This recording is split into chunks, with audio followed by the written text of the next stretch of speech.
Good evening and welcome to the Municipality of Monroeville's regular council meeting for October 8th, 2019. Would all please rise for the Pledge of Allegiance, followed by a moment of silence.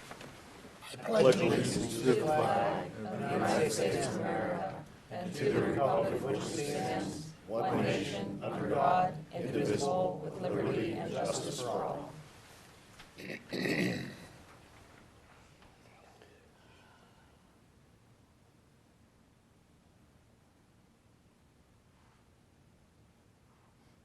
You may be seated. Roll call, please. Mayor Griesbach? Here. Mrs. Gatos? Here. Mr. Poach? Here. Mr. Harvey? Here. Mr. Johns? Mr. Osiko? Here. Mr. Duncan? Here. Mr. Wilson? Here. Mr. Little? Here. Mr. Ratcher? Here. Ms. Rock? Here. Mr. Hugus? Here. Mr. Sedlak? Here. Mr. Weldon? Here. Very good. Before we go to our public comment period on proposed agenda items only, we're going to give a brief update on where our pool committee has been. Mr. Poach, if you could give an update, Mr. Mayor, please. can I interrupt 1 second? Mr. Duncan. Yeah, I'd like to, prior to the residents speaking or anybody speaking on the agenda items, I'd like to ask for an amendment to the agenda, if council would entertain that. And I would ask for an amendment of ordinance number 5, the swimming pool, that we amend it to add, if the ordinance passes tonight, that the money for the sale of the pool be put into an escrow account specifically for Parks and Rec. Is that possible to do? Are you making a motion? I'd like to On that? make a motion. Second. There's a motion and a second. Is there any comment on this, council?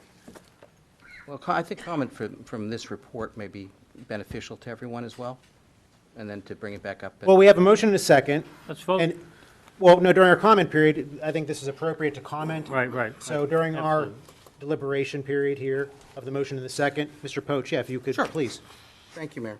It's an important issue, and we're happy to do that. We discussed updating it to everyone last time. So as a quick reminder of the committee, the membership in that committee is the mayor, Mr. Harvey, myself, and Mr. Little as the manager, too.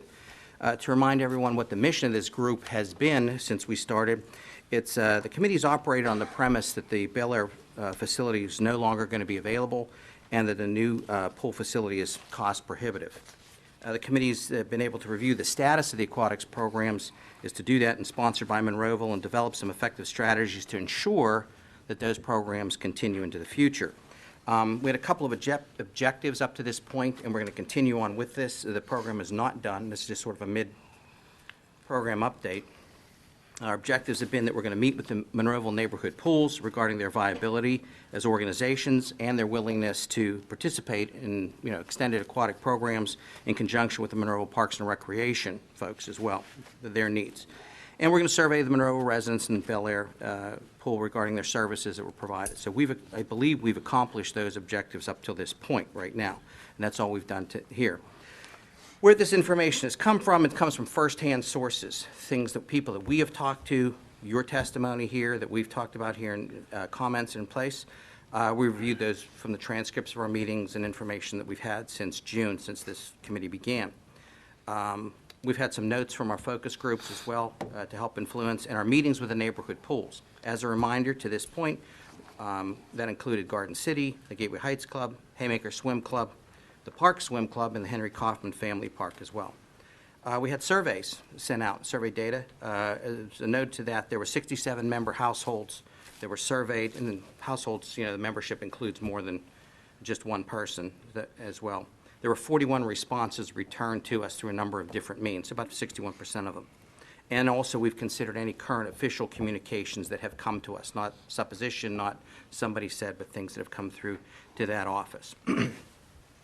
Up to this point, right now, there's been at least one facility that's definitely available as a home for the swim team to do that. There may be more venues available. We definitely have an option for the Barracudas team to do that. All the Parks and Recreation programs that use Bel Air can be duplicated in more than one, if not all, of the neighborhood pools. So they're the programs that we've cited to continue. We'll be able to continue to do that. Currently, one of the neighborhood pools does offer a day usage rate, which is a topic of that. That's the Kaufman Park does that, and will continue to do so and continue to make that available. In our discussions with neighborhood pools, there's organizations, they're viable. They indicated to us that they have to work very hard every year to maintain those particular services. And as an update right now, to date, there's no formal written agreements that's signed between Monroeville and any of the neighborhood pools. That in and of itself leads us to our next steps, which is probably the question that many of you have. We currently have a meeting scheduled for October the 29th. We're making sure all the principals and those organizations are available to us, with us in the committee and the neighborhood pools, to work out the details and frameworks of continuing forward with the program and the objectives that we need to have in place. And that's the update on the committee's activities up to this time. Very good. And something else that I wanted to add that we discussed You want to add to it? was the, Would this be now when I would Yeah. make another motion for a change to the ordinance? can I do a Or motion? do we Why have to does vote my on motion his? fail, or, No. I'm not sure. You've got to, Do we, I'm asking, do we vote on yours first and then? Yeah, I think you should also vote have on another one. Steve's That's first, what I yeah. thought. And if I could just add some discussion in the same realm. We have found out since our last meeting that as far as the mineral rights of the Bel Air pool, we did, with mineral rights, we have, I know. we did a 6-year title search. We could not find out who owned the mineral rights for the pool. However, the Turnpike has agreed to not purchase the mineral rights. So that'll be written up in the deed. So the sale of the property will not convey the mineral rights to the Turnpike. So whoever owns them will retain those rights. So I just wanted to add that into this discussion of the update at this point. That's good news. Well, that was what I wanted to make the motion to do. Don't one of us have to make that? I'm not making the motion. I was just I adding the know, discussion. but that's what I was going to make the motion, I- that's inclusive into this ordinance, Well, no, as what- well as what Mr. Duncan had asked for. So the way we're going to handle this is we have a motion and a second on the floor for the proceeds to go into the park and recreation Correct. funds? Escrow account. Correct. Specifically for the Parks and Rec.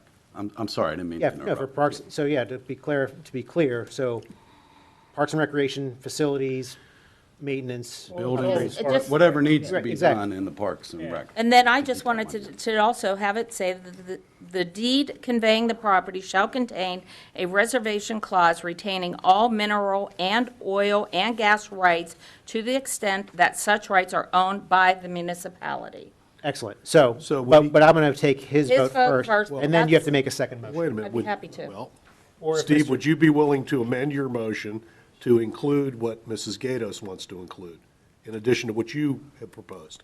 If this total thing passes tonight, yes, absolutely, I have Okay. no issue with that. All right, so vote on those amendments. So, council, is everyone clear on what we're voting on here? Yes, sir. Yes. That there are 2 amendments to the ordinance. Get a second on the amended motion. I'll give you the second on the amended motion. We have a motion and a second. Voting in the affirmative is to support both of these amendments to the ordinance. This vote is not the sale, or is not passing the ordinance itself. This is only passing, The amending the language. amending the ordinance. Correct. Roll call, please. Mrs. Gatos? Aye. Mr. Poach? Aye. Mr. Harvey? Aye. Mr. Arsenko? Aye. Mr. Duncan? Aye. Mr. Wilson? The ayes have it. Want to bring up the motion, bring up the ordinance now?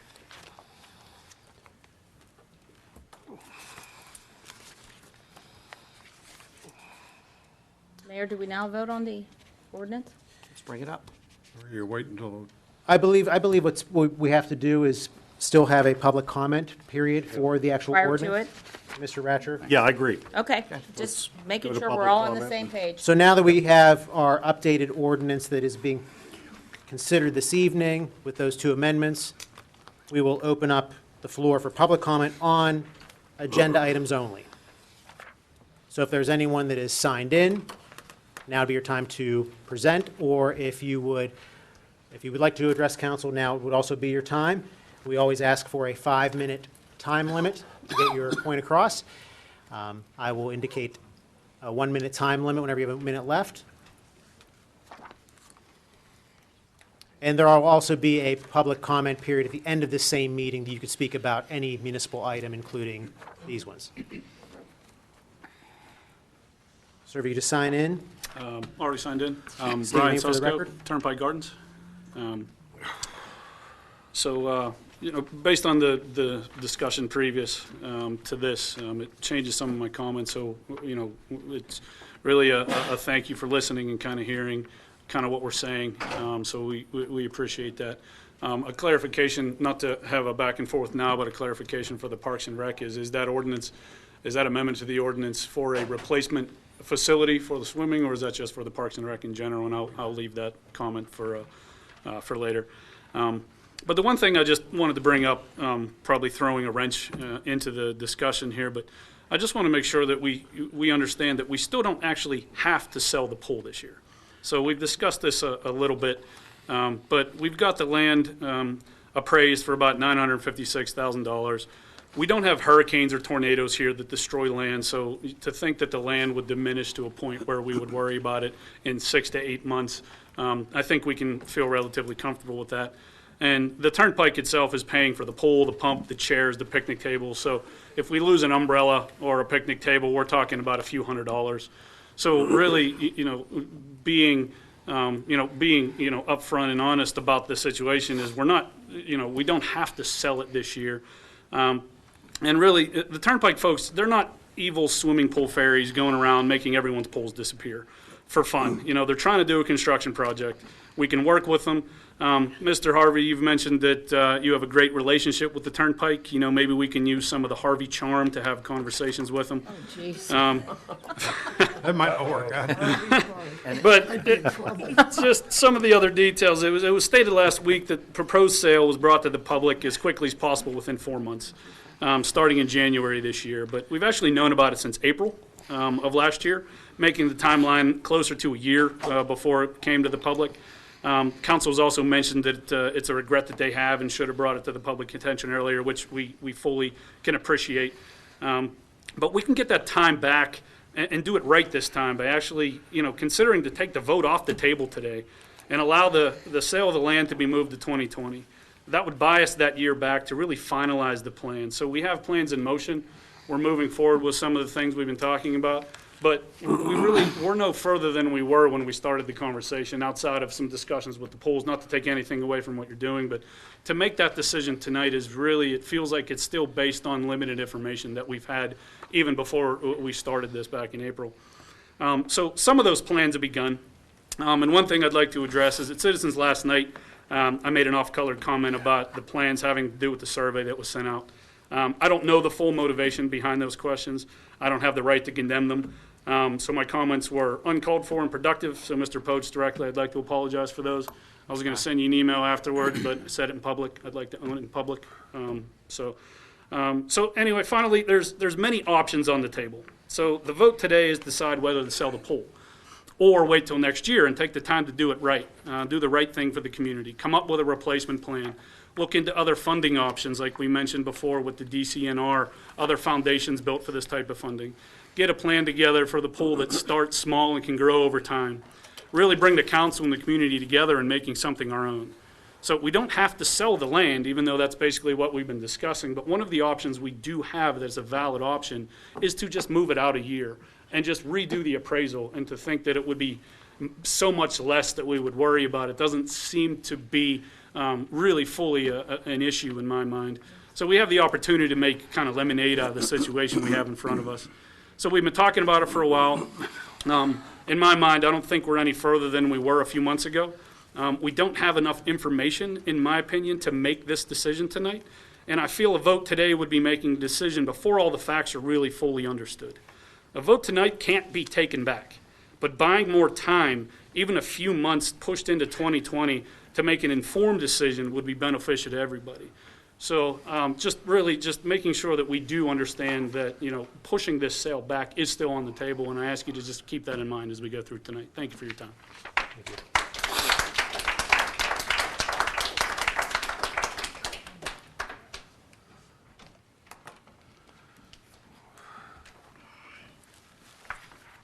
I'm Barbara Spann. Is this on? It is. Yes, great. You could sign in. I already did. Very good. I'm Barbara Spann. You all know who I am, and I'm speaking in reference to the ordinance to sell Bel Air, and my comments will change some. First of all, I commend Mr. Duncan for offering an amendment, and others who offered an amendment about the mineral rights, which is what we discussed and proposed that you do on Thursday, so thank you. Even though these amendments are offered, and particularly the one on escrowing the funds for Parks and Rec. That hasn't gone far enough, and I would ask that you take it a little bit further tonight with another amendment or postpone for a month until your ducks in a row. The brave teenagers who spoke about Bel Air in prior meetings up here, they called it their safe place, where they could swim competitively, be outdoors in the old growth trees, do art, participate in camps with other kids, a safe space. And an environment where we've had a shooting at the mall and stabbing in the school district next door, an opioid crisis. To vote for the ordinance so quickly with a new amendment tonight, which is definitely a step in a great direction, but without fully thinking through what your next plan is for the safe space, is leaving a lot on the table. Here's why we need to take that extra step. You know, you've had time to write the ordinance properly previously, and with the full amendment. And by the way, I'm not putting that down because what you did was great tonight, and you said you were going to do it on Thursday, and you stuck with your commitment on behalf of everybody. But the Turnpike Commission informed you of their intent to move forward with the expansion nearly 2 years ago, and you were in final negotiations for the price a year ago. Here's a document, if the camera could look at it. Council met on the terms privately and in violation of the Sunshine Act, which is designated to protect the public back then, and I've underlined it here that you had private meetings on it. Mr. Little, you disputed that you had an agreement when I spoke last Thursday. I never said you had an agreement. I said an agreement in principle, which is a prelude to a contract, which everybody knows, and that contract you've included in today's ordinance. But I have another document here that shows that last December, and I've underlined that part, that you had received an agreement. Here are copies of the agreement. I'll submit this all for the record today.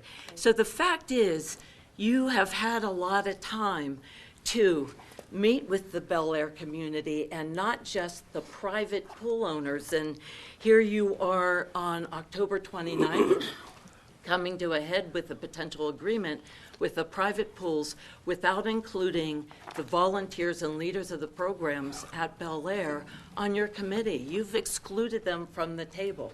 There should not be another meeting with them at the table.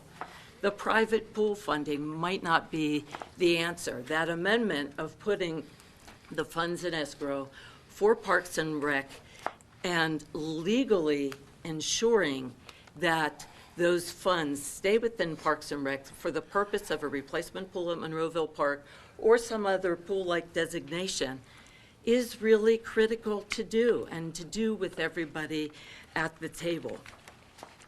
The 2020 budget doesn't currently designate the revenue to go to the roads. That's something you stated last week.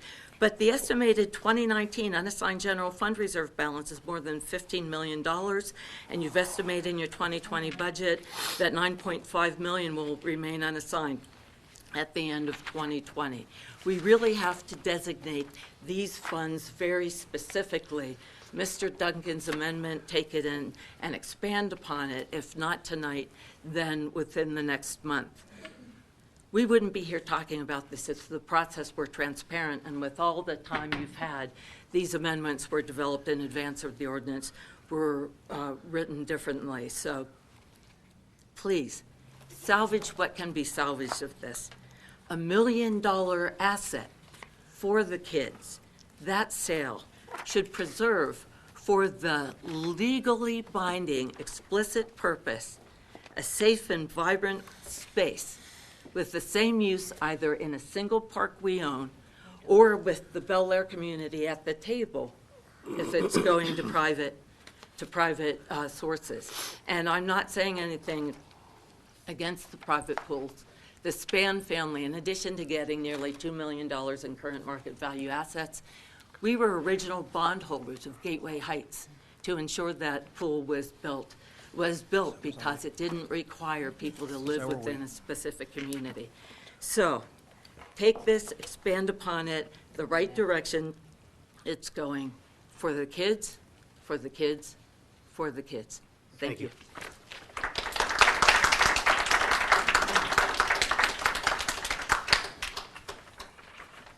I'll leave the floor open if anyone else would like to address council on agenda items only. Yeah.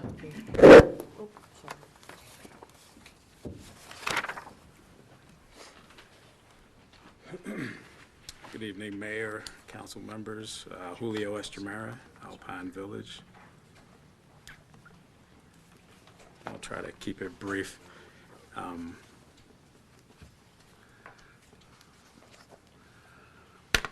During the Citizens Night meeting, didn't have an opportunity to respond to Mr. Poach's comments about getting a progress report, for council and for the public today. And I guess what I wanted to state on that night was, progress report is nice. It gives an update, on the legwork and the things that have taken place with the committee up until this point.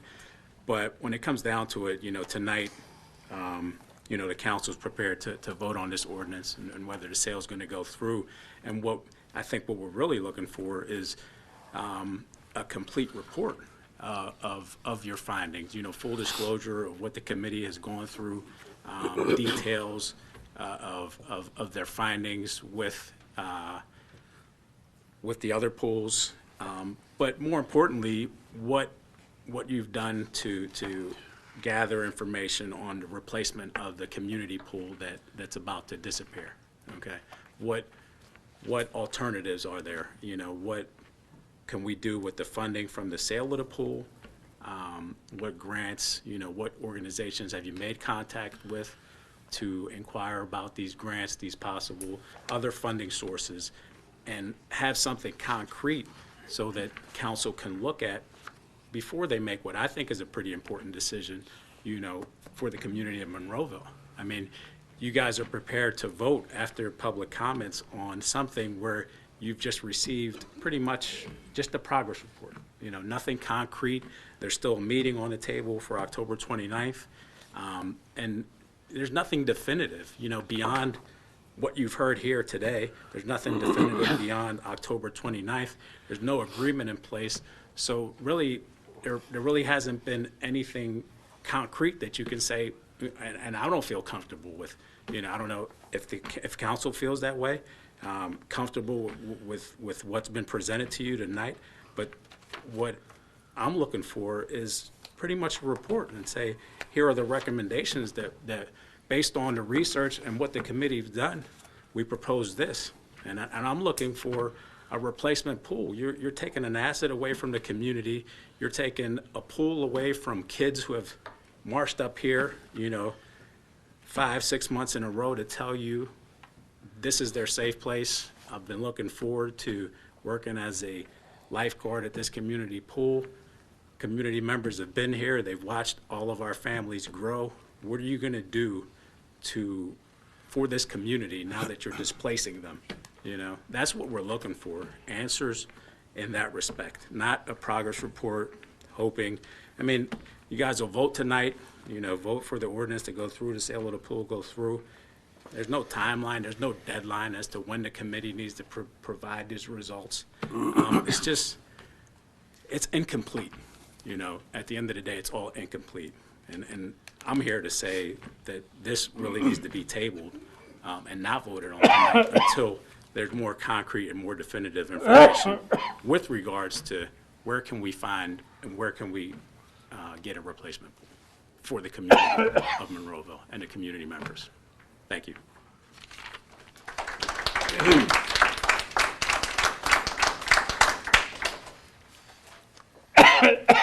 If anyone would like to address council?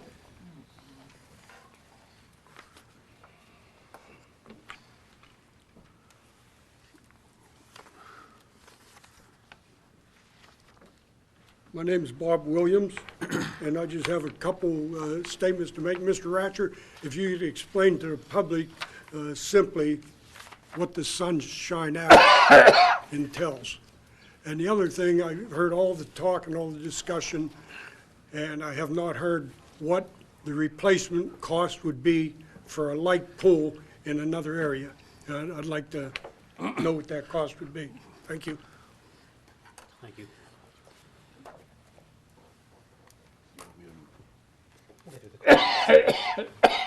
Is there anyone else who would like to address council before we close this portion of the meeting?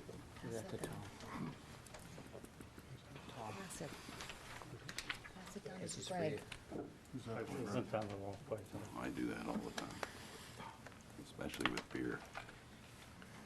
My name is Bertie Bernardi. I live on Regal Court. Hearing the progress report from Mr. Poach, the one thing that when he started, he said there was a presumption that the new facility was cost prohibitive. And I think that sort of tainted the purpose of that committee. It should have been open to finding a replacement for the pool in addition to looking for alternatives if it was cost prohibitive. Just to presume that ahead of time, I think was a little short-sighted. And while I think that the amendment to put that into an escrow account for the Parks Department is definitely a step in the right direction if you do sell the property, I don't think that goes far enough. We sold the Water Authority how many years ago and used a portion of the profits and put them in an escrow account to build Monroeville Park, the soccer fields, the baseball fields, and an indoor-outdoor swimming pool. Maybe it was just outdoor, but a community center and swimming pool. Cost overruns to the soccer portion and the baseball portion, and then money being pulled out of that escrow account to balance the budget some decade ago now, prevented that pool from being built, a pool that the council at the time approved of, the Parks Department recommended, and it was going to go through, but the money was taken out of the escrow account. So not only would I like to see that money, if a sale goes through, be put aside for the Parks Department, it should be explicitly put aside for a replacement pool for Bel Air. And I don't know if this is even possible, but to lock it down so that it can't be pulled back out to balance a budget some 3-4 years from now when something else, someone else is sitting in your places. If you're going to sell this property, and I'm not even sure you should, and I'm not even sure you should right now, and maybe think about it. I agree with Mr. Susko that I don't think the assessment's going to change between now and next August. If anything, the property value would probably go up instead of down. Monroeville takes good care of Bel Air. I don't think there would be any sort of damages that would change that property assessment. So yeah, hold off a year. Hold off till next season. Get your plans finalized. Have a place to move the camps. Have a place to move. Make these agreements, and then come next summer, you'll hopefully have already broken ground on a replacement pool for Bel Air, up at Monroeville Park or some other park. That's all I have. Thanks.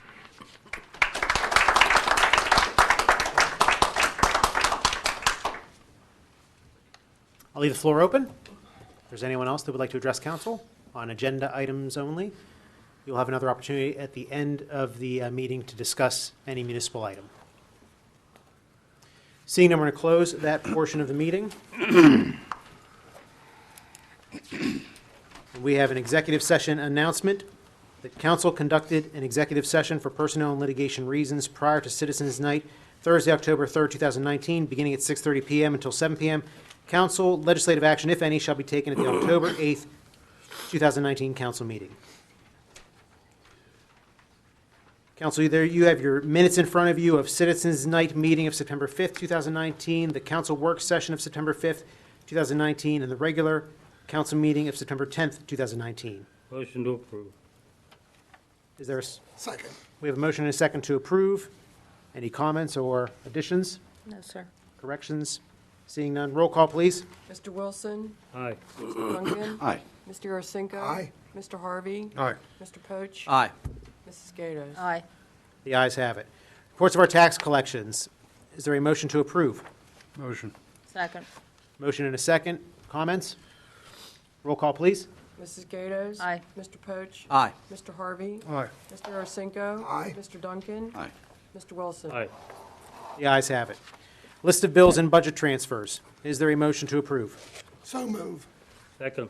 There's a motion and a second. Roll call, please. Mr. Wilson? Aye. Mr. Duncan? Aye. Mr. Yurchenko? Aye. Mr. Harvey? Aye. Mr. Poach? Aye. Mrs. Gatos? Aye. The ayes have it. And payroll report. Is there Motion. We have a motion to approve. Is there a second? Second. Comments? Roll call, please. Mrs. Gatos? Aye. Mr. Poach? Aye. Mr. Harvey? Aye. Mr. Yurchenko? Aye. Mr. Duncan? Aye. Mr. Wilson? Aye. The ayes have it. Council, moving over to our vacancies on boards, commissions, and authorities.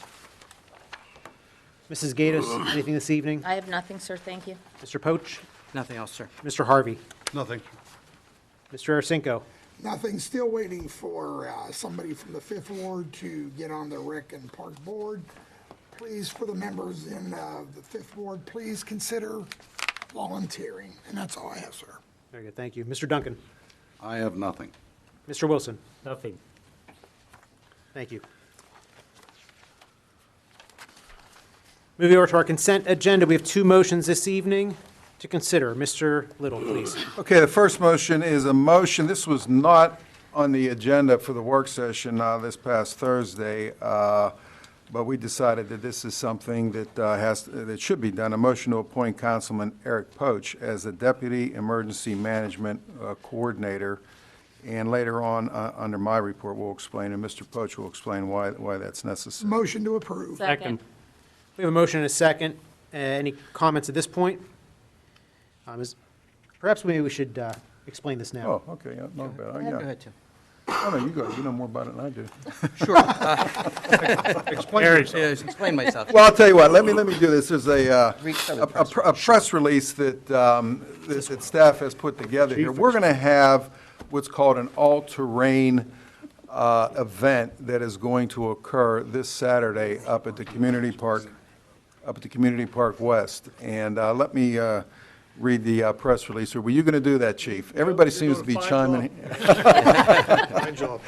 All right, on Saturday, October 12th, 2019, between 7:30 a.m. and 6 o'clock p.m., there will be a terrain 5K race at Monroeville Park West, 2399 Tilbrook Road, here in Monroeville. The race will include running, scaling over barriers, and crawling through mud pits that will be stationed throughout the park. The event is expected to attract at least 6,500 participants and spectators to the park between the hours of 7 a.m. and 6 p.m. Monroeville Emergency Management personnel, Monroeville Police Department, Monroeville Fire and Emergency Medical Services, Monroeville Parks and Recreation Department, Monroeville Public Works Department, Allegheny Health Network, Forbes Hospital will be on the scene to manage the needs of the expected crowd. Traffic along Tilbrook Road will be monitored by the Monroeville Police to assure that it is kept open and moving. There will be temporary no parking zone enforced along the entire length of Tilbrook Road in the Municipality of Monroeville from 7 a.m. to 7 p.m. October 12, 2019. Expect heavy traffic congestion in and around Monroeville Park during this event. Chief, you want to add anything? Did an excellent job, man. No, I'd just like to say about I'm also the emergency management coordinator with the municipality, and certainly Eric brings a level of expertise in the planning department, so that's kind of why we want to put him on right away, Mayor. I appreciate you doing that. He certainly has been on the emergency management previously. He has an extensive fire rescue background, does quite a bit of emergency, actually that's what he does full-time for UPMC. Yeah. So he's pretty good at that, so we're going to use his expertise along with helping the planning stages of this, which will also go to other events that we have throughout the municipality throughout the year. Very good. That's another hat, Eric. Yeah, right, exactly. And just to add to that particular comment, and the chief can stay there as well, when you see something that is so multiple disciplined as this in all the different departments and organizations, that's what qualifies it to move into emergency management in reality, as something. Our hope is nothing's going to happen. This is the old plan for the worst, hope for the best. We certainly Precisely. think that it's going to be well-run. Our contacts with the organization running it, as well as through Visit Monroeville, the Monroeville Chamber of Commerce, has all been positive, and we'll make it go as smooth as possible. I'm pretty sure it'll be uneventful, but this is just to make sure that it is uneventful. There'll be a nixle alert. There will be a Nixle alert out, TV 15. That press release will go out tomorrow Yeah. to the news media sites. We're just trying to keep everybody on board about the fact that there's going to be a little bit heavy traffic there on Tilbrook Road. But it's spread out over an 8-hour period, so it won't be just hitting one time like we had with the 4th of July fireworks. So we don't expect it to be that bad. And the police department will have extra staffing also. And as for the details standpoint, we have a final planning conference on Friday at 5 o'clock in the afternoon with all of the participants that are in place. The local hospitals are also aware physically, Yeah. the chief as well. Certainly. We've integrated in all of those folks in terms of communications plan with them. They'll actually be monitoring what we're doing as well at the same time, too. And so chief will be in command with that. We have the other senior officers that will be in place for across all the sections that are required, from operations to the logistics section to every piece in planning as we move forward, too. So again, plan for the worst, Hope for the best. hope for the best for It'll be that, too. good. Thanks, man. Just for the benefit of the public, Chief Cole is our emergency management coordinator. And several different reports had to be developed by Chief Cole and with Allegheny County, and that's all in place right now because of the amount of people that are going to And be Department attending of this Health event as well. in the Department of Health, correct? Yeah, the registration numbers just really climbed, and that's why this wasn't on the, And we have a On the personal, agenda we have a last personal Thursday. interest in the success of it, do we not, Mayor? Or I- you haven't chickened out? No. no, I just want to finish. Yeah, But he I'm wants glad to there's going to be a finish, lot of yeah. emergency coordinators there. Yeah, Mayor's in it, my wife and daughter are in it, so, well, there's a whole lot of participation that's ongoing as well, too. So it'll be a good event for Monroeville. So we do have a motion and a second to approve this. Any other comments or questions, council? I just want to say thanks for the explanation and good luck. Thank you, Steve. Great. Roll call, Long please. day. Mrs. Gatos? Aye. Mr. Poach? Aye. Mr. Harvey? Aye. Mr. Arcinigo? Aye. Mr. Duncan? Aye. Mr. Wilson? Aye. The ayes have it. Our next motion, Mr. Little. Okay, the next motion was tabled at last month's meeting, a motion to renew the Turtle Creek Valley Council of Government lease. Council tabled this motion. Council would have to make a motion to untable it. I would like to make the motion. to Second, table. Your motion is to untable it. Correct. yes, second, Second. So we will be voting to take it off the table. that is correct. Right. Roll call, please. Mr. Wilson? Mr. Duncan? Aye. Mr. Arcinigo? Aye. Mr. Harvey? Aye. Mr. Poach? Aye. Mrs. Gatos? Aye. So, Mr. Little, do you want to continue explaining for now? Yeah, this is under the same motion that they just took off the agenda is under a resolution because this is a new 10-year lease. It's a 5 years with an option to renew another 5 years for the Turtle Creek Valley COG, which is a huge asset in the community and also in this building. And we want to keep them, they want to stay here, so we're renewing their lease, and that's going to be the first resolution under resolutions. Motion to approve. Second. We have a motion and a second to approve the resolution. Resolution, Very good. 5 year. Yes. Yeah, so we're moving down, council, we're moving down to our resolutions, section B. So item number 1, there's a motion and a second to approve resolution number 1, and a second roll call. Is there any other comments on this? Roll call, please. Mr. Wilson? Aye. Mr. Duncan? Aye. Mr. Arcinigo? Aye. Mr. Harvey? Aye. Mr. Poach? Aye. Mrs. Gatos? Aye. The ayes have it, Mr. Little. So now we're down to our second resolution, council. Okay, the second resolution is a resolution authorizing the distribution of the 2019 General Municipal Pension System aid pursuant to the Municipal Pension Plan Act 205 of 1984. This is the distribution of the money we get from the state, plus the money, the majority of it is the money from the general fund for the uniform and non-uniform pension plans. Motion to approve. There's a motion. Is there a second? Second. Motion and a second to approve. Any comments, council? Seeing none, roll call, please. Mrs. Gatos? Aye. Mr. Poach? Aye. Mr. Harvey? Aye. Mr. Arcinigo? Mr. Duncan? Aye. Mr. Wilson? Aye. The ayes have it. Moving over to our ordinances, council, we have 5 this evening to consider. Mr. Ratcher, please. First one is an ordinance of the Municipality of Monroeville approving a multi-stop sign intersection on Horizon Drive at Bryan Court. Motion to approve. Second. Motion and a second to approve. Any comments, council? And just so everyone's aware, all these items were discussed at our October 3rd work session. And this also had the study done, to make sure It did. that it was warranted Yes, for the stop sign, so that everyone does know that we did go through that procedure as well. Very good. Any other comments? Roll call, please. Mr. Wilson. Aye. Mr. Duncan. Aye. Mr. Ursinko. Aye. Mr. Harvey. Aye. Mr. Poach. Aye. Mrs. Gatos. Aye. The ayes have it. Mr. Ratcher. Next ordinance, an ordinance of the Municipality of Monroeville establishing a handicap parking only zone on Shady Ridge Drive in front of 370 Shady Ridge Drive. A motion to approve. Second. Motion and a second. Are there any comments? This was also, all the procedures were followed to verify that this was a necessity, and it's properly done. Very good. Roll call, please. Mrs. Gatos. Aye. Mr. Poach. Aye. Mr. Harvey. Aye. Mr. Ursinko. Aye. Mr. Duncan. Aye. Mr. Wilson. Aye. The ayes have it. Mr. Ratcher. An ordinance of the Municipality of Monroeville granting an easement over municipal parcel number 1108C223 to Ross J. Magro and Leanne Bartolomucci for the purpose of granting access over said parcel to parcel number 1107P07. Motion to approve. Second. Motion and a second. Any comments? And as we discussed, this couple had lost their access to their property because of the flooding that we had, and what this allows them to do is to have another access point to their property, granting them an easement over municipal property. Comments? Questions? Roll call, please. Mr. Wilson. Aye. Mr. Duncan. Aye. Mr. Ursinko. Aye. Mr. Harvey. Aye. Mr. Poach. Aye. Mrs. Gatos. Aye. The ayes have Good it. luck. Item number 4. An ordinance of the Municipality of Monroeville amending ordinance number 2329 to eliminate imprisonment as a penalty for non-payment of business taxes or other violations of the provisions of ordinance number 2329. Motion to approve. Second. We have a motion and a second.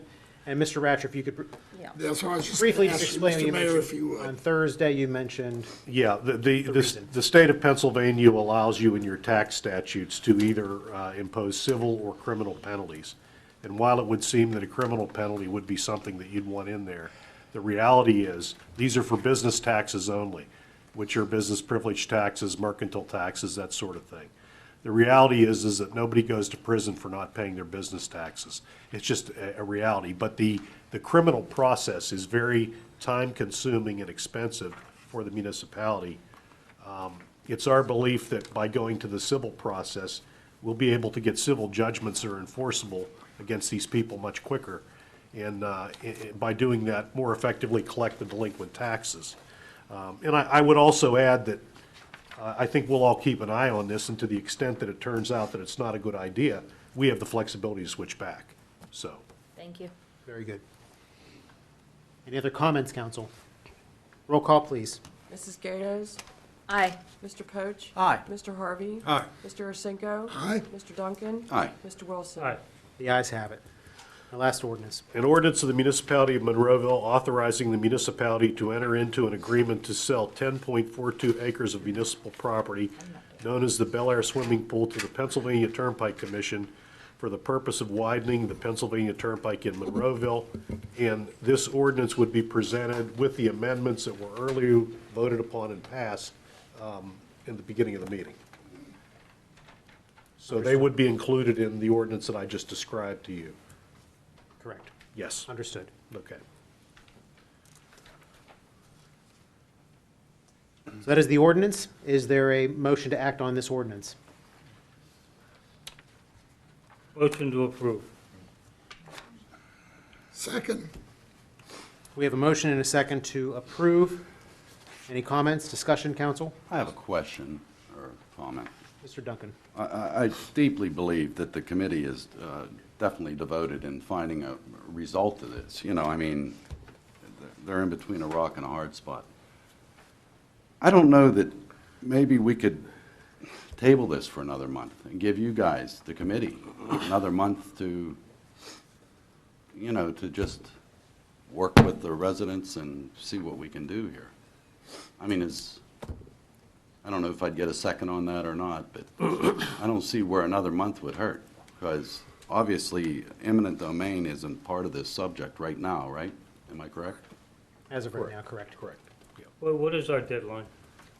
Well, the only deadline to consider, at the end of the year, the Turnpike will have a statutory responsibility to get a new appraisal.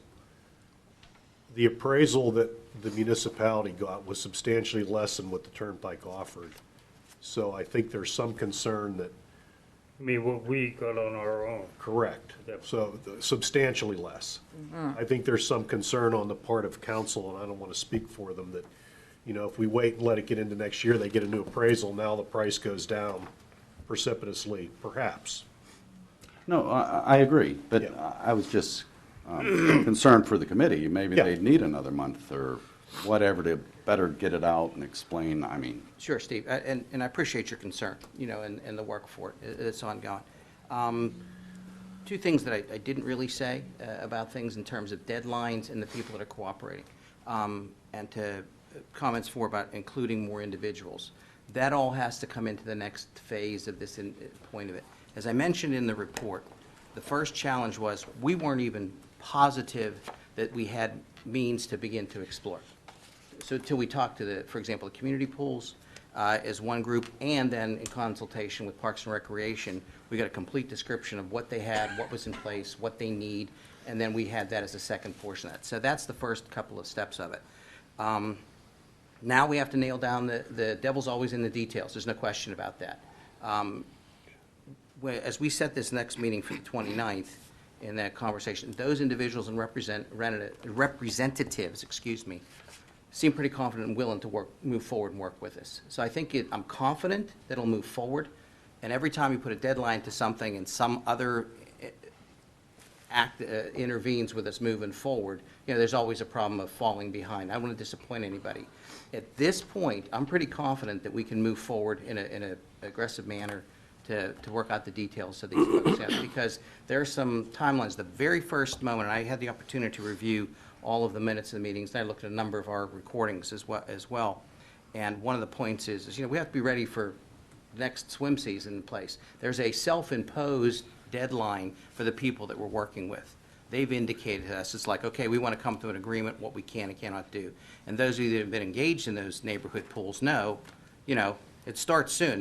Granted, they open from Memorial Day to September, and one of the comments that the committee, one of the members there came to us, and one of the pool representatives said is, from May until September, we're competitors because they have swim teams. It's so very important. He said, but afterwards, we've got to start working together and get prepared for our seasons too. So there is an imposed deadline from those folks as well. They're motivated to continue to move forward, and I think that's beneficial too. They want to do it quickly, and so they can make arrangements for the programs that we asked them if they were capable to expand to. So they've got a strong motivation for them, but until have that nailed down, I don't want to speak further for them, but that's what they've told us up to this point too. So I'm confident that we'll be able to move forward. I have to take your word for it. I just didn't know if an extension I understand. I appreciate it. would No, I actually appreciate help you that. guys Yeah. It's or complicated. not. And I don't want to jeopardize the funding as far as Sure. anything like that goes. Precisely. So, Precisely. But we are putting the money in escrow for the Parks and Rec, and hopefully to replace Sure. the pole. Any other comments, council? Seeing none, we have a motion and a second to approve. Voting in the affirmative approves the ordinance, including the amendments that were discussed earlier. Roll call, Sharon, please. Mrs. Gatos? Aye. Mr. Poach? Aye. Mr. Harvey? Aye. Mr. Ursinko? Aye. Mr. Duncan? It's a tough one. Aye. Mr. Wilson? Aye. The ayes have it. Moving over to our reports of municipal staff. Mr. Ratcher, if you have anything this evening. Nothing. Mr. Little. Okay, the first item I have, there is going to be a repair project on Northern Pike heading on the westbound. I'll read the letter I received from the Pennsylvania Department of Transportation on September 26th. I just paraphrased. The westbound lane is failing. and the shoulder is currently impacted. Approximately 800 feet of State Route 2054, which is Northern Pike, will be repaired. Approximately 250 feet of this will involve the installation of a soil nail reinforced slope, as well as approximately 350 feet of rock slope reconstruction. The project will also consist of drainage improvements and roadway reconstruction. The project will start in January of 2020 and is expected to conclude in May of 2020. So if, during that time, if you travel Northern Pike like I do, if you could avoid Northern Pike, because they will be setting up a portable traffic light there. So that's going to be impaired for about 5 months. Okay, the second item is the 2020 budget that we annually do. I'll be as brief as possible. Then if council or anybody in the audience has any questions, they're more than welcome to ask at the end of the, about any items on the agenda, any questions of council or me. The public hearings for the 2020 budget will be Thursday, November 7th, which will be during the agenda-setting meeting, and also Thursday, November the 14th. The budget this year is a decrease of 1.45%, a modest decrease. It is virtually the same as last year's budget in some respects, in most respects, but in other respects it is not. The revenues are outlined below. The majority of revenues that we have, they're basically in line with what we've had in past years. Approximately $24 million will be collected in taxes, and that hasn't changed all that much. They're conservatively estimated. The biggest difference with this year's budget is there will not be a transfer to the OPEB fund. We usually transfer $1 million and usually transfer back out $1 million, depending on how the stock market is doing. What has occurred over the last 2 years, 3 years, is that the OPEB fund owes the general fund approximately $3.6 million. There's an accounts receivable on the balance sheet of the general fund of $3.6 million, and it is about time that maybe it paid it back, but instead of paying it back, we're not going to do a transfer in there. What we've done in the last 2 years, because the stock market has done well, we've taken winnings off the table, so to speak, and put it back into the general fund. Now, that hasn't been $1 million, though. This year it was $750,000. So there will not be a transfer into the OPEB fund. The significant increase, among others, is usually health care costs, and I'll explain that a little bit later as we move along here. Our fund balance is doing well, and our fund balance has done well the last 3 years. And as I've mentioned last year, there's 3 reasons why our fund balance has done well. The biggest one is the tax office has done a great job of collecting delinquencies more on the business tax and the mercantile tax. The second reason is that in past years, not including 2018, we had not hired positions that we budgeted for. And we started to hire those people in the latter part of 17, moving into 18. So that reason the fund balance has grown is no longer exists. The people that were budgeted, they've been replaced, and we're moving forward, and we are hiring other people for other positions. And the other is that I commend the department heads for, keeping their eye on their budgets and making sure they stay within their budget. So those 3 reasons is why our fund balance has increased. And we need a steady revenue stream in our capital improvement program, as I have said for the past, 5-6 years. And we did partially that when we adopted last year the Pollution Control and Flood Reduction Ordinance. That gives us a steady revenue stream from every individual house and also the commercial properties. The residential is $120 per year. And that gives us a steady revenue stream for the stormwater management in Monroeville, and that is a good thing. But in the past, what we've done for the last 5 years is we've transferred $1 million into the capital, and that's not nearly enough. And council knows that, evidenced by what they've done the last 2 years. They've increased the road program. Last year, we spent $1.9 million on roads. We have a capital improvement, 5-year capital improvement plan that council It's going to be presented to council in the next couple months here, and they're going to be making decisions on the priority of capital items moving forward, not operational. This is more operational. And so what I'm doing is I'm recommending, and I do have in the budget, a transfer of $2.5 million into the capital improvement. Most of the time, it's been $1 million.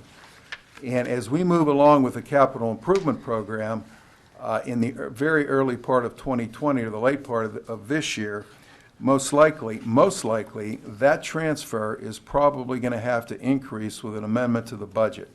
Because as we move through, and council knows off the top of their head on what needs to be fixed in this community with respect to roads, with respect to buildings, vehicles, and all the capital items.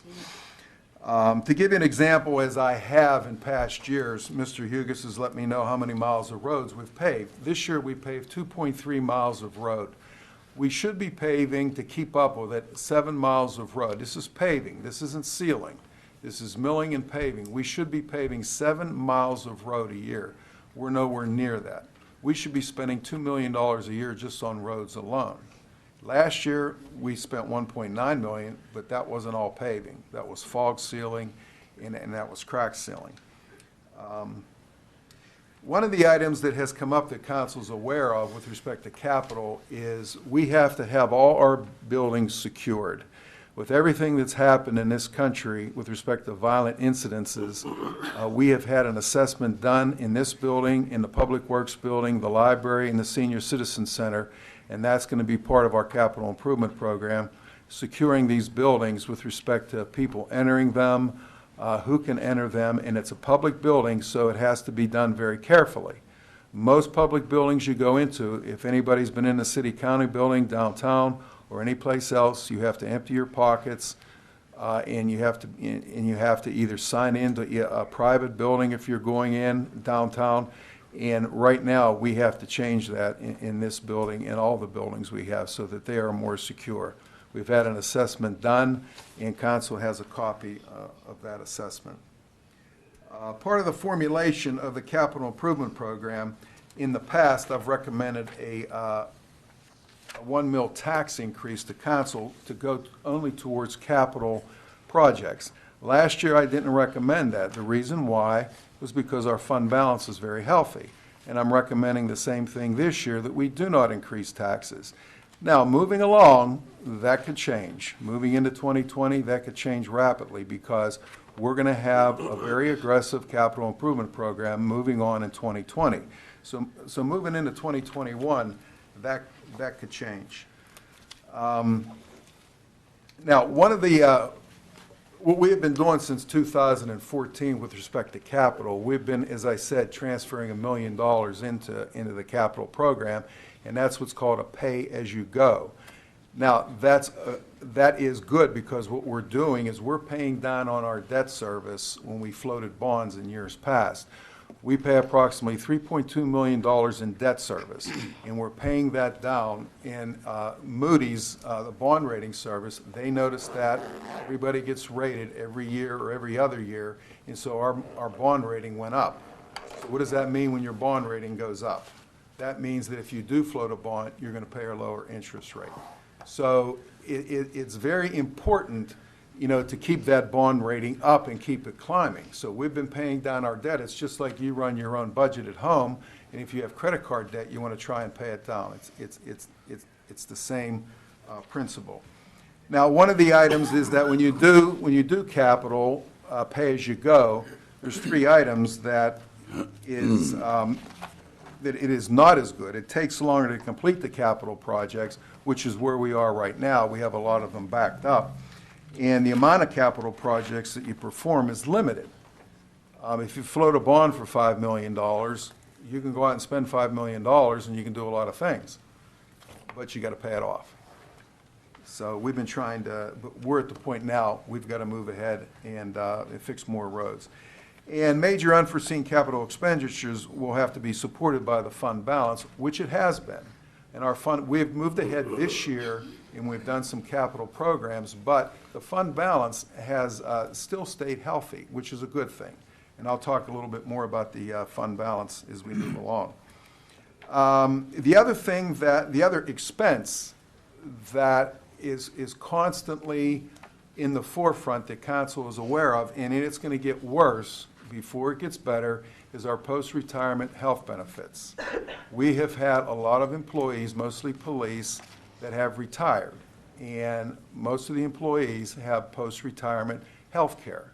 So when you have an individual retire, they're not 65, they are still getting health care from the municipality. Just them and their spouse, in some cases, but you have a person retired, and they're getting post-retirement health benefits for them and their spouse, and you have a new person coming on, so you're getting it from both ends. And that's not going to start dropping off for another 9-10 years. And that's just an expense that we're under contractual obligation that we have to endure. Okay, end of the revenues. Council can see in the, and this will be online tomorrow, everybody will be able to take a look at it.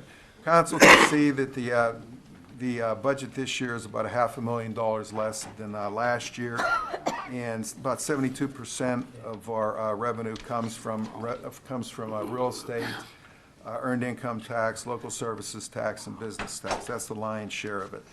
And the tax office collects the real estate tax. They usually collect about 97 to 98% of the real estate tax. Under revenue assumptions on page 5, council can see what our assessment is. Our assessment is approximately $2.3 billion worth of property here in Monroeville. Now, that has been going down a little bit. Now it's just started to level off just this year, and there's a graph on page 16 in the back of the budget. Council can look at it, and they can see that graph. It started to go down, and now it's starting to level off a little bit. And the reason being is we've had a lot of large properties that have reassessed through the years, one being the mall. They were reassessed, they went to the appeals board at the county, and they were granted a lessening of their assessment. That was a large one. We've had other ones, though, but that's the most glaring one. So it seems to be leveling off, though. Real estate taxes, we usually collect about $9 million. That stays steady. Earned income tax, about $7.6 million, and that's going to stay steady. Mercantile and business privilege tax will be probably estimating a slight increase of about $150,000. And the delinquent business and mercantile tax, that's going to be probably a decrease of $100,000 because the tax office has done a good job on those businesses that have not or have calculated their business tax incorrectly. Now that's going to start ebbing off, and it did last year, and it's going to continue this year. But that will go into the increase on the normal collection. As I was mentioned, our general fund reserve is good. We're estimating to have an unassigned fund balance of about $9.5 million at the end of 2020. And I'll explain that through the fund balance analysis at the end of the budget report here, budget message. Next year, we will probably have in our Pliget account, Pliget is Pennsylvania Local Government Investment Services, and we have our higher investments, our CDs in that gain a higher interest rate. We'll have approximately $8 million in that. So that's a good thing, again. Health benefit costs, they went up 4% this year, which relatively speaking isn't bad. It's more than last year. Our health benefit premiums went up 2.3% last year. This year, they went up 4%. And that equates to about, in absolute dollars, about $300,000. On the capital expense side, as I said, we have a debt service, and usually you should not have any more than 10% of your general fund that you should be paying on your debt service. We have been decreasing this. It was at 9.1% last year. We're going to be moving into 2020 about 9% of our general fund. And as I mentioned, I'm recommending a transfer of $2.5 million. As I said, I think that's going to be more as we move into the capital improvement program. We've also had some leases, which a good thing is we've paid down a lot of leases that we had to take out in 2014 and 15 for public works vehicles and police vehicles, and I'm here in the fire vehicles. And I'm here to say those will all be paid off except for the 2 fire trucks that we purchased in 2014. And the lease payment for those is about $107,000 per year, and there's a balance of about $562,000. We still have one lease payment on a garbage truck we have, and that'll be paid off. We just have purchased a pumper for number 5 fire, which was about $600,000, and we pay cash for it. And that's because we have a healthy fund balance. But in 2014, what we did is we leased that. So we're trying to stay away from the leases, we're trying to stay away from the debt, and we're trying to pay for things for cash. And that's because we have a good fund balance, but obviously, that fund balance will decrease the more we pay. $18,000 discount for that, too. Yeah, we got exactly, Mr. Harvey said we got an $18,000 discount because we paid cash for that. Okay, as I was mentioning, the Pollution Control and Flood Reduction Fund was instituted last year, and that has taken in approximately $3.2 million. That's a typo in your, we'll have to correct that, I think it's in your budget. It's about $3.2 million. And just to add to that, for those people who have not paid that $120, there will be a delinquent letter going out November 1st for those people who have not paid. All right, just as an aside. I'll take that out of my report. Okay, you're going to take that, okay. Yeah, there's over 3,000 households that have not paid. So you're going to get fined eventually or liened. So if you can get in by the end of the month, it'd be great. Okay.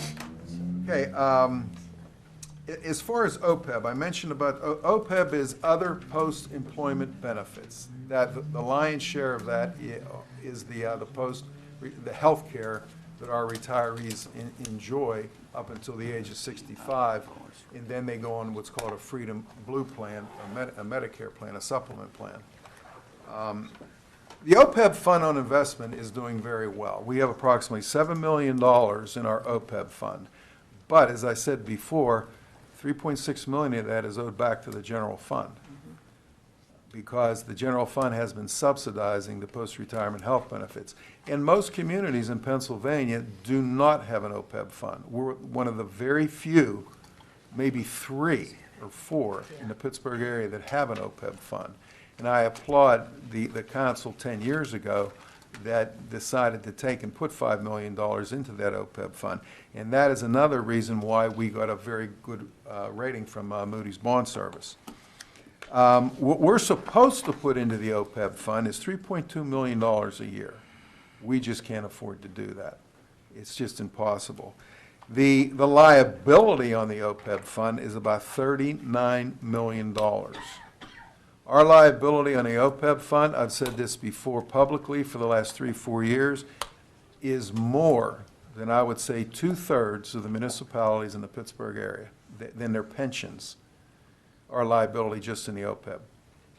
So that is a very big liability, and it's not going to decrease until about the year 2029.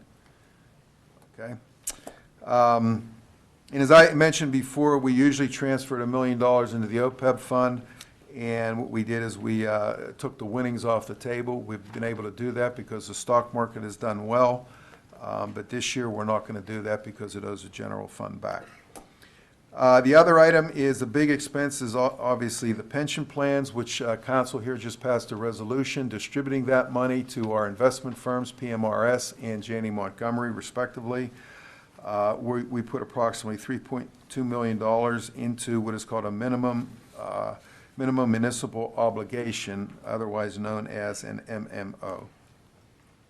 Also, what I have put into the budget are for a few positions because I believe we should start succession planning here in Monroeville.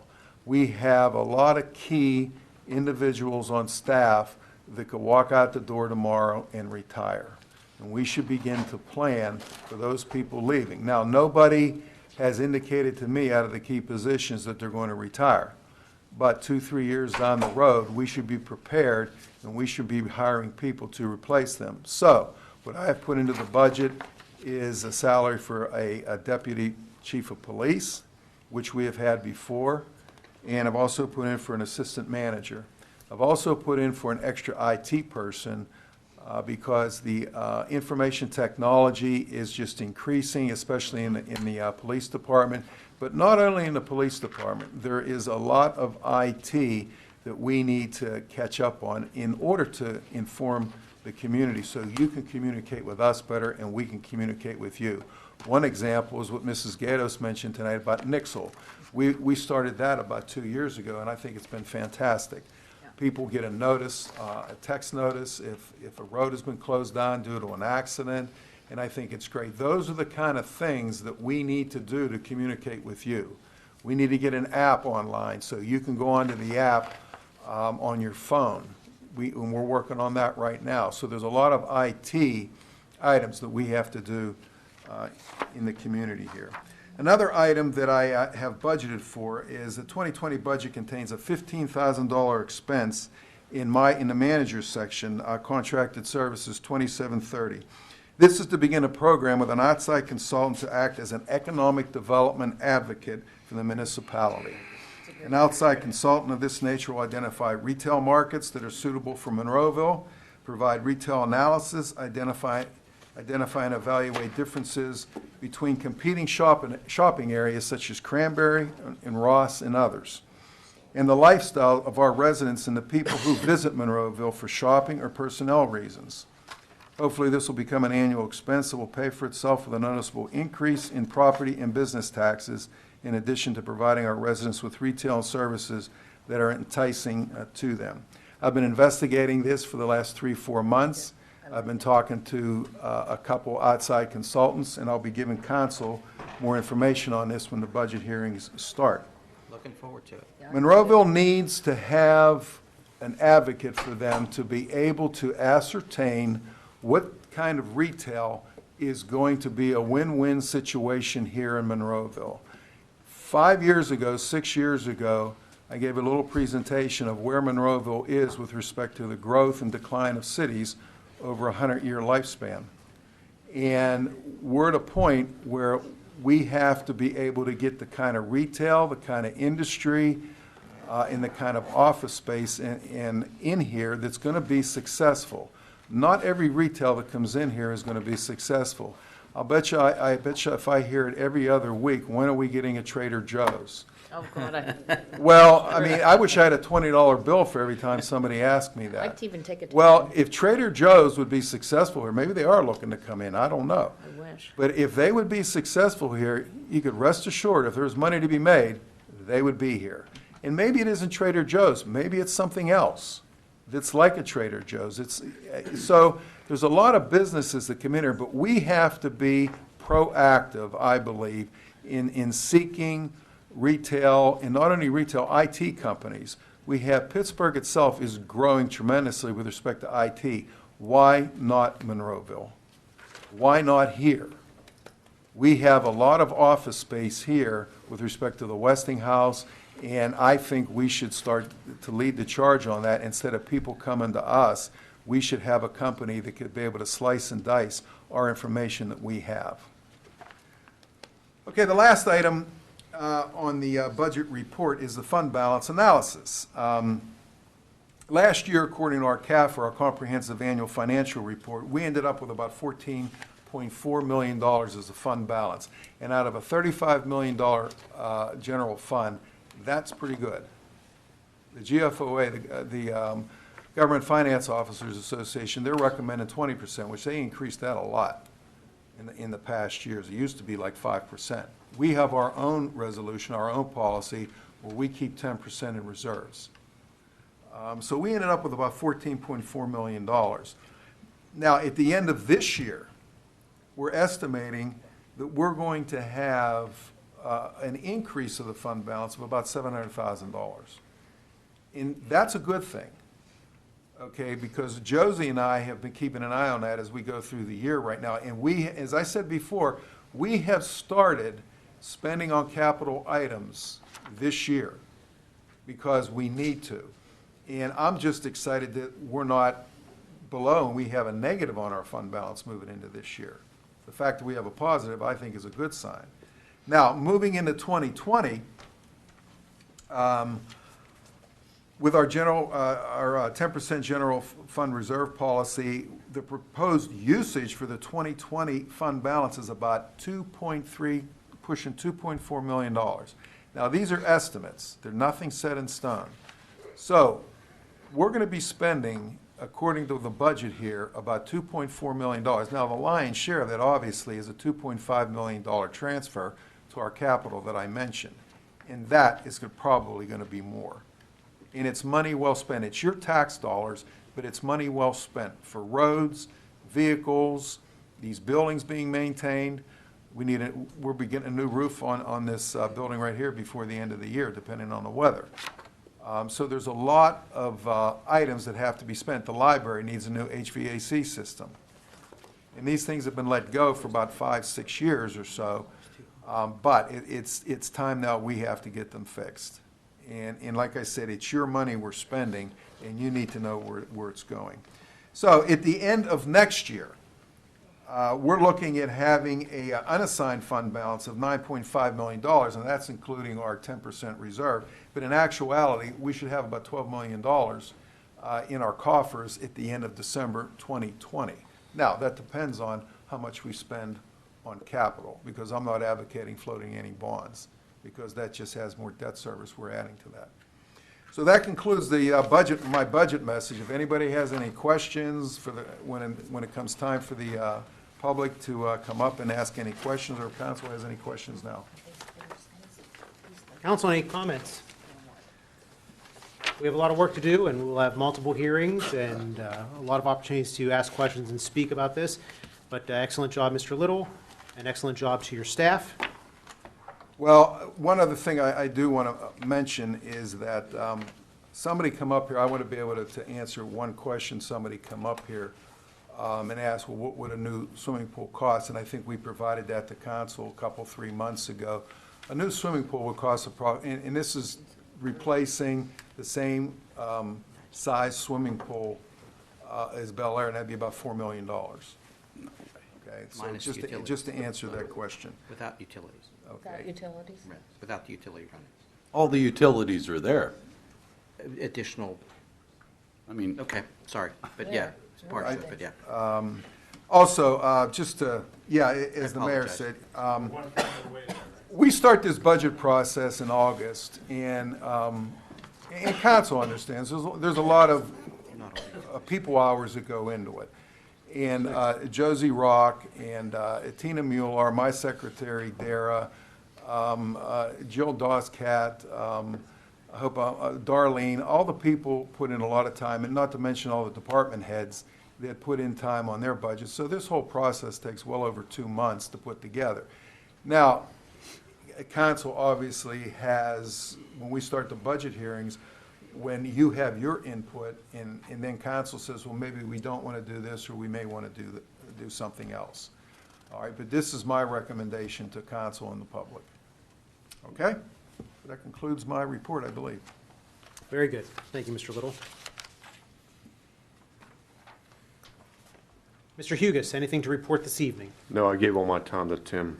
Very good. You've already used that joke once. I still do It it. still worked. So we're Josie, Ms. Rock, please. No, I don't want to talk about any more numbers. People's eyes are already think he glazed covered it, over, right. yeah. But excellent job with all this. Thank you.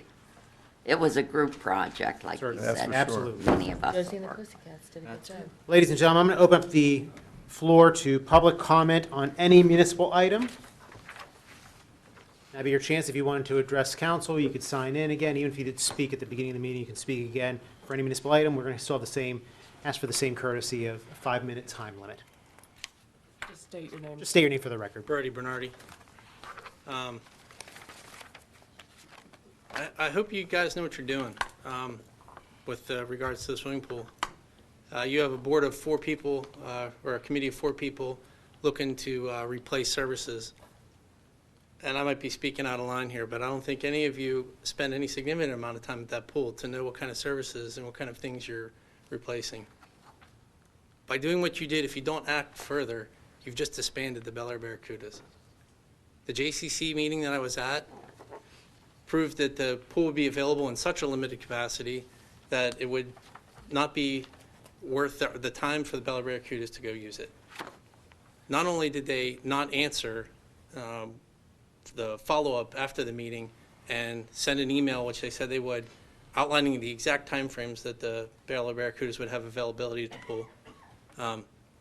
There was no follow-up from the committee either. the first thing you ought to do is get in touch with the Turnpike and ask for a 1-year lease on that property that you just decided to sell. If the team doesn't stay together next season, they won't be back when you reopen a new pool. And if it's $4 million for a pool, you're already a fourth of the way there. And I can promise you the fundraising that would occur next summer during that season would go a long way towards getting you halfway there.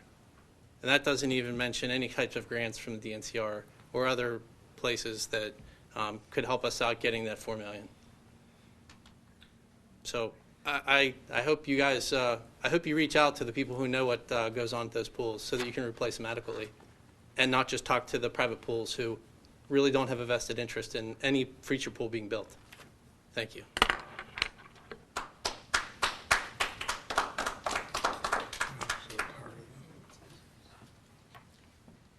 I'm Barbara Spann. I was going to take this time after to promote the Heritage Festival at McGinley and McCauley House this weekend from 1 to 5. Great public assets, and there are festivities for families and kids and lots to do, so I hope people will come. But I'm going to take the rest of my 5 minutes to, first of all, ask for my documents back, because I understand from everybody that they were not put on the screen for everybody to see. The documents They're right here. into the record. Thank you very much. You do not want those to be in the record? I do want them to be on the record, and I will turn them back in, but they Okay, need to be I on the screen I for, thank you, for the public to see. Thank you very much. If you could zoom in here. The documents show that council met and discussed the terms a year ago of the sale of the pool and asked for $1 million, a response which was given. Keep the camera here.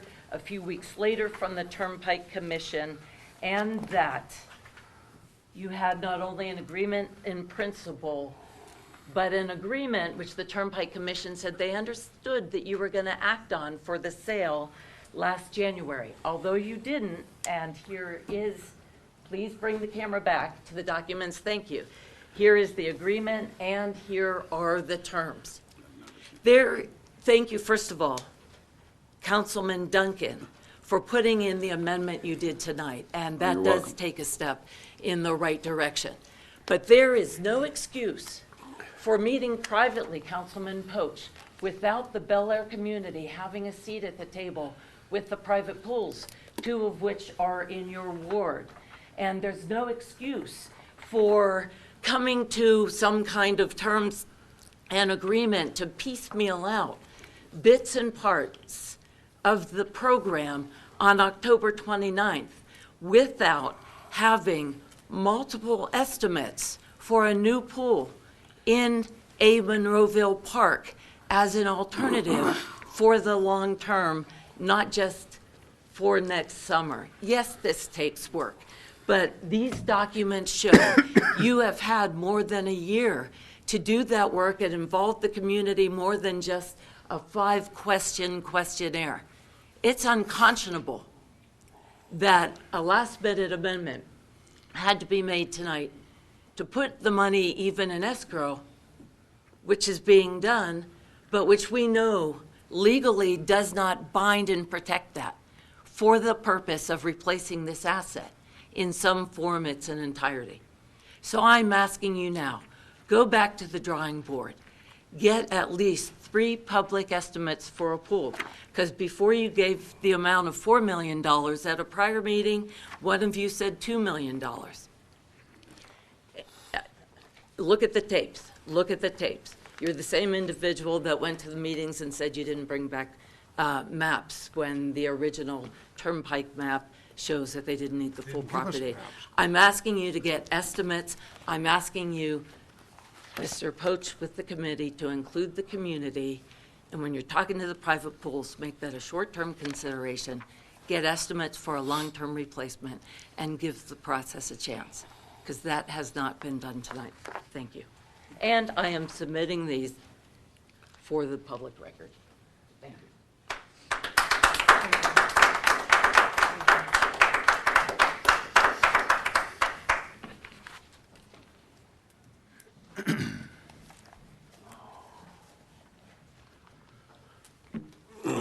Brian Susko, Turnpike Gardens. So, with everything that went down today, a few of you mentioned it was a hard decision, which, I'd like to believe.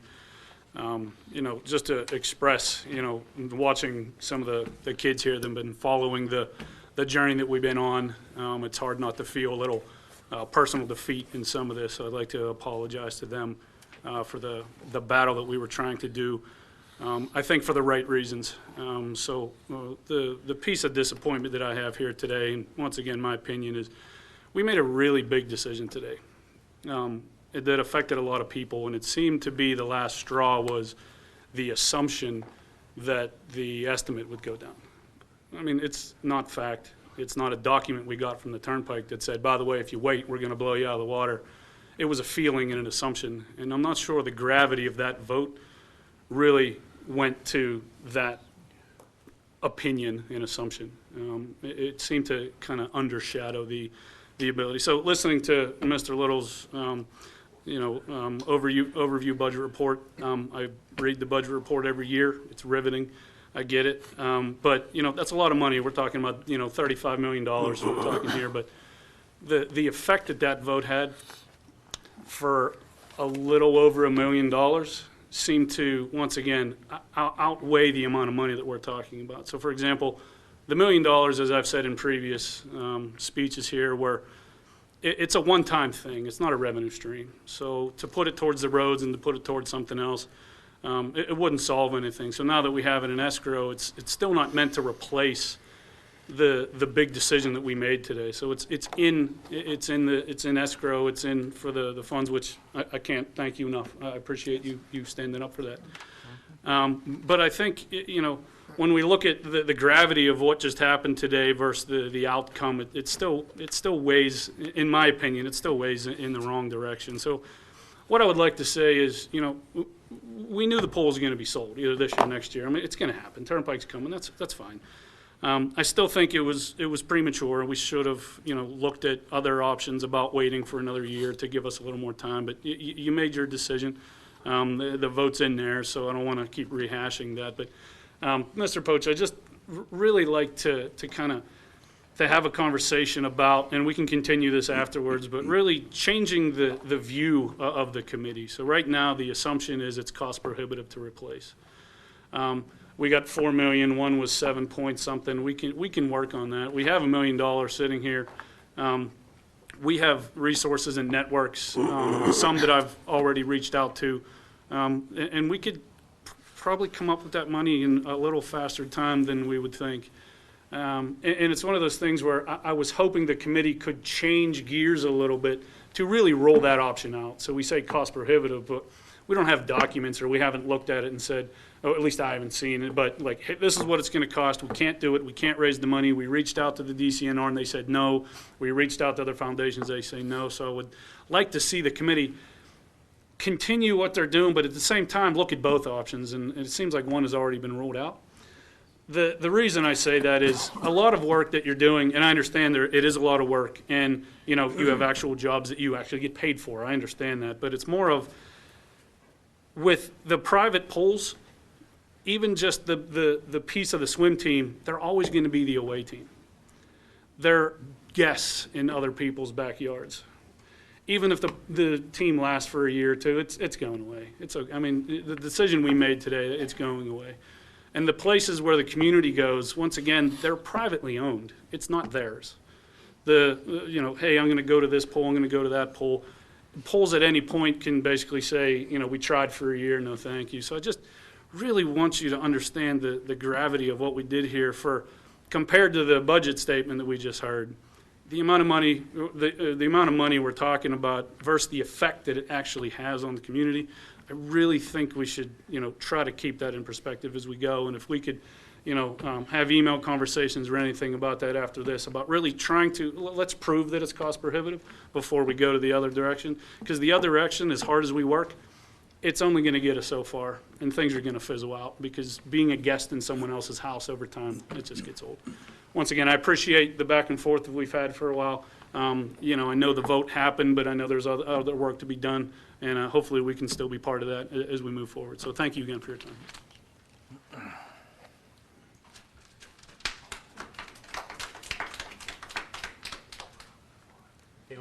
Anyone else would like to address council?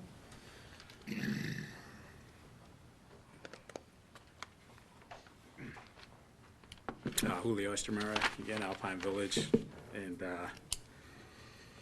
just want to read a quick definition here of community.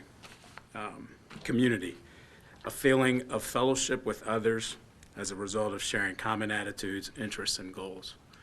This happened. It's happened for many years at Bel Air Community Pool.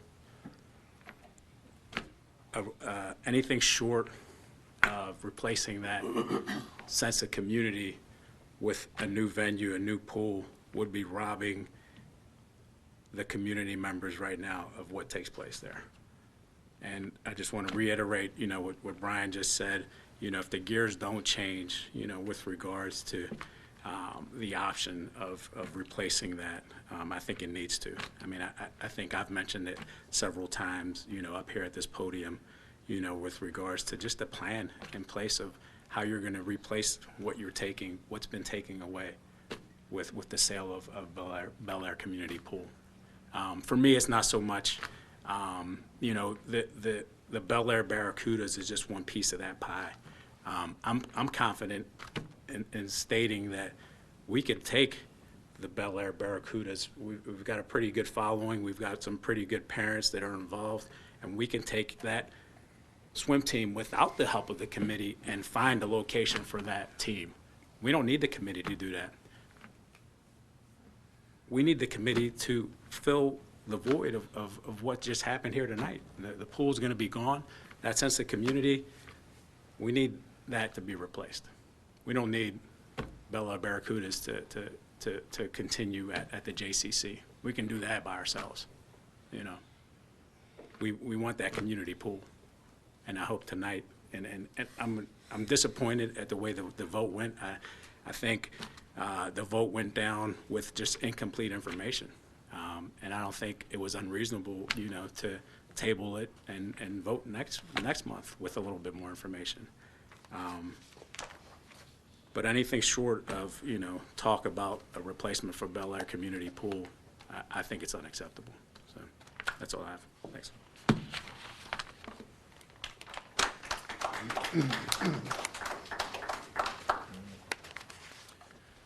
The floor is still open. Seeing I'm going to close that portion of the meeting and move over to our comments of council members. Mrs. Gatos, we'll start with you. I'm going to switch topics, but I want to let everyone know that the paving program is wrapping up and should be completed by the end of next week.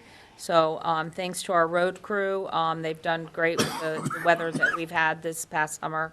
Also, thanks to the Water Authority for their work on Center Road. They were instrumental as well as to getting that road done and opened. My husband told me that the other morning leaving for work, the garbage men were coming down the street and it was pouring so hard you could hardly see. And there were the guys standing up there on the truck. Well, that's a thankless job. But we all say, if you say, what do you want out of Monroeville? You always say your garbage service. So, I just want to thank them for doing such a great job. After the storms, the debris they picked up, they didn't skip a beat. Nobody had to call and complain. It was just done. So I think that's a fantastic service we have, and we all should thank our garbage service. I would also really like to thank our Mayor Griesbach, Councilman Harvey, and Councilman Post, and Mr. Little for the hard work that they have done so far with these pools and the continuation of the talks to benefit all the services for the coming years for the community. I know, I can see that you're shaking your head and you don't agree with me. I'm sorry. But I don't find that this piece of land is the community. I find this whole piece of land is the community.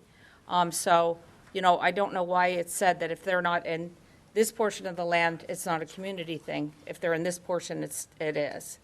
That's just hard for me to comprehend.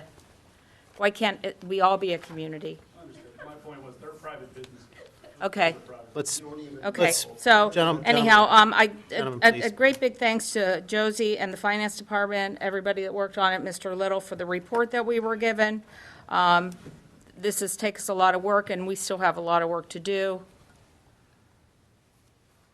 And please remember that it's getting dark earlier now, and watch out for the kids on their bikes because they're still up playing because it's still early till the time change. And I will not turn my back on a resident. That's all I have. Mr. Poach. Sure, changing gears a little bit more too. We had discussion with the Historical Society, and they are pushing forward the Heritage Festival this weekend. To do that, they're looking forward to it. Spoke with some of those folks this weekend. It's the McGinley House too, so if you have the opportunity, please go down. It's a lot of fun whenever they're present every year when they do this particular event. And then also, I think we discussed it enough earlier, please be careful on Tilbrook Road. It's going to be busy this weekend, just so everyone else is aware of that piece. And other than that, I'm complete for now. Mr. Harvey. Yes, the first thing I have is, got a call from a couple of residents on Pondview Drive. I did not get a chance on my way here to the meeting to check it out, but they stated that there's only one street light on Pondview Drive, and if you've ever driven it, it goes into a pretty dark bend, S-curve, down to Woodhaven. And anyway, I don't know if they only meant one working, or there's only one period. But I would like to ask council's permission to either repair what's there or add 2 streetlights. Sure, absolutely. Is that a motion? Yes. Second. Motion and second. All in favor? Aye. Opposed? Ayes have it. I have a little bit of a presentation to make. Do you want me to do it after? Or? No, it's your time. You have the floor. Okay. I have to go around. Okay.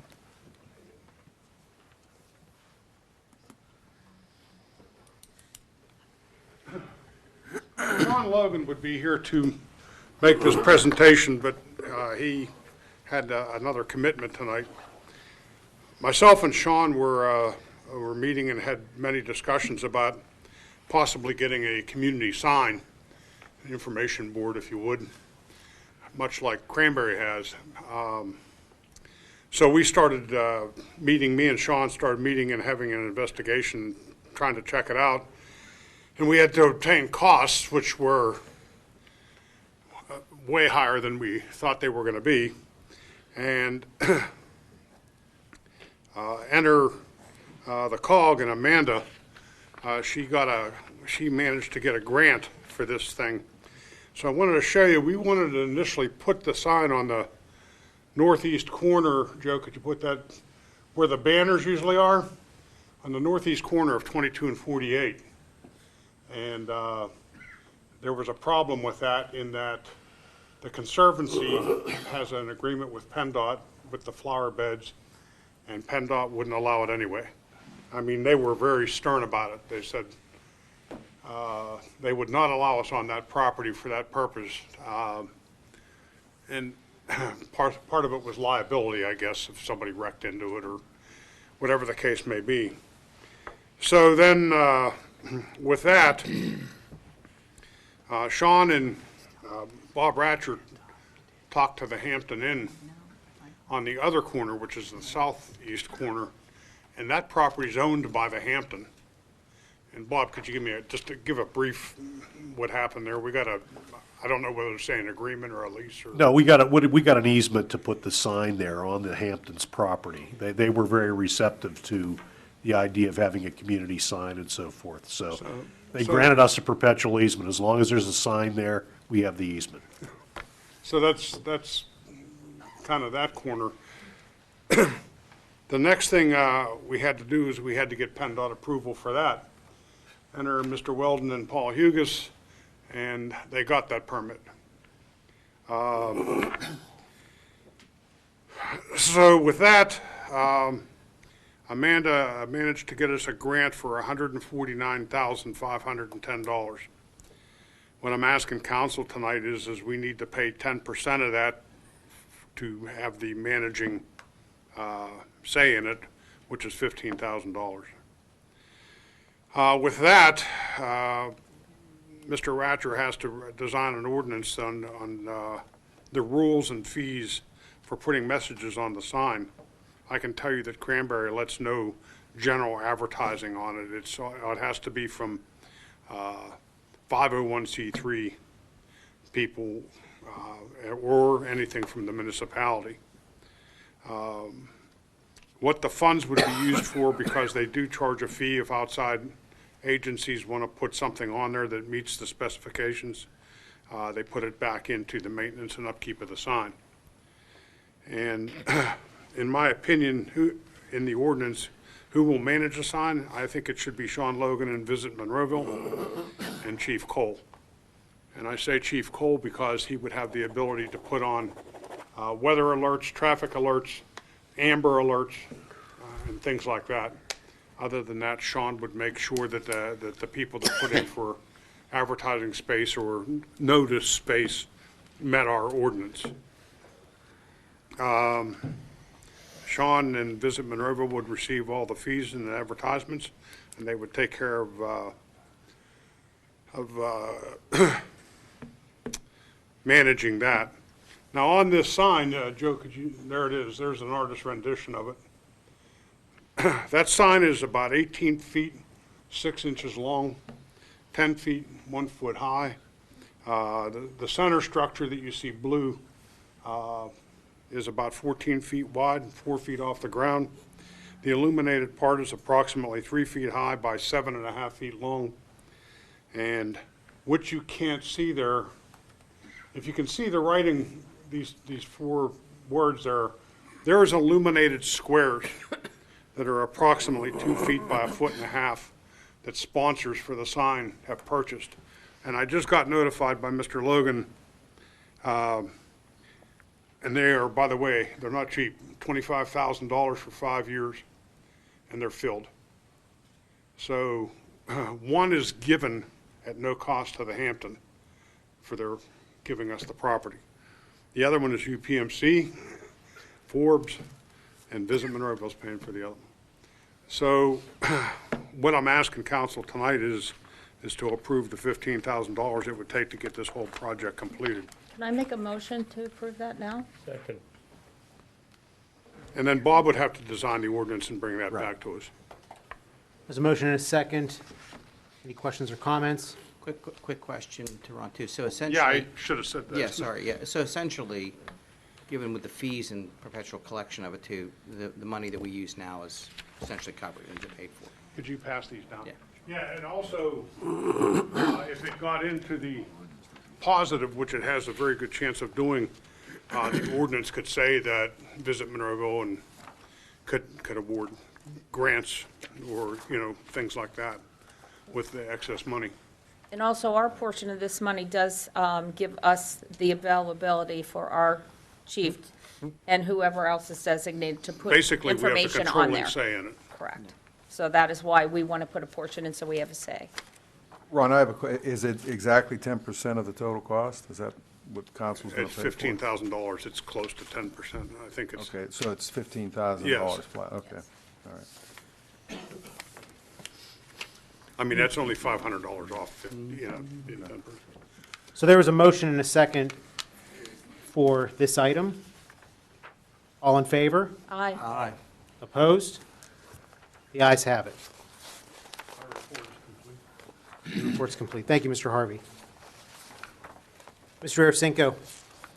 Just to remind everybody, November 5th's coming up real quick. Please get out there and vote. That is certainly a right that many of our military veterans gave their lives for us to do. And just a real quick comment. This decision on the poll and the putting the money on the side, this was not easy, I assure you. This was well thought. And I know that you're giving Mr. Duncan credit, but I think if you actually, Oh, don't do that. if you let me finish. Oh, I'm sorry. I think that everybody up here was very thoughtful in this. There was no malice intended. We really are going to take it, and I have full confidence in the committee that we'll come to a good resolution where I think the overwhelming majority of the residents will be happy. I don't think we'll ever please 100% of the people. That's just not reality. But I do think that at the end of the day, our kids, as well as the parents that are involved, not just with the swim teams, but just basic recreation, I think you'll be very pleased at the end of the day. And that's all I have, sir. Thank you. Mr. Duncan. Yeah. I just want to state real quick, this is my 8th and final year on council. I only have a few months left to serve. But I hope, tonight was a very tough vote for all of us, I'm sure. But I just hope that this council considers, and my predecessors and everybody considers replacing the pool. I think it's a great venue for Monroeville, and I was one of the few. I've worked for Public Works for 34 years, and I was around the pool and maintained the pool for all those years, and I'd like to see it be replaced.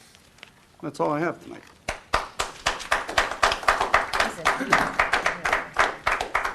Mr. Wilson. Thank you, Mayor. First of all, I'd like to say again that this was a very difficult vote. And the young people, the young ladies that came up on Thursday night, they did a fabulous job. And they made a presentation better than some of the adults. And I commend the young ladies. And again, this was very tough. This wasn't. But you still have to remember that this is one neighborhood in our community. This isn't the whole community. And you need to remember that. And our folks will find a way to help you. We're not going to leave you high and dry. Now, my other is Happy New Year to our Jewish friends. Again, I want to come back on the vaping. I think the vaping is so dangerous now that two stores have pulled out of it publicly, national stores, which are Rite Aid and I forget the other one. There's another drug chain. And again, I'm asking the retailers in Monroeville, please stop the vaping, sales of vaping, because there's over 1,000 deaths so far with this vaping. Thank you. Thank you, Mr. Wilson. And I'm going to be repeating what some people already alluded to as far as the difficulty of this decision. The Turnpike expansion was certainly a situation that was kind of confronted to our community. I believe that this council looked at this from every angle, all the pros and cons, as far as waiting, starting now, later. The offer from the Turnpike, I believe council believed it was a fair offer, and particularly so once we had our outside assessment, it even looked even more fair. As far as waiting another year, I don't believe council was interested in risking that, because not only would it be a reassessment, but it could also be a new offer. So it's not just necessarily based on the assessment of it, but it could be a new offer. And unfortunately, there's not eminent domain, but the Turnpike is definitely expanding. That is for sure. And they certainly have the ability to capture land if they need it. Maybe it wasn't the entire property, but it was a way for them to make a fair offer, which we felt it was. And unfortunately, it is very disheartening to lose this community amenity. There's no doubt about that. I will commend council, though, for at least taking this money and reinvesting it into Parks and Recreation. There was a lot of discussion about that and a lot of work for that to happen. We have amenities. We have 17 other parks in the community that all need upgrading or repairs and maintenance. We have a wonderful community park that is aging. Even though it's our newest park, it is aging. It needs to be upgraded and repaired. There's been calls in our comprehensive plan as far as changes to that park as well.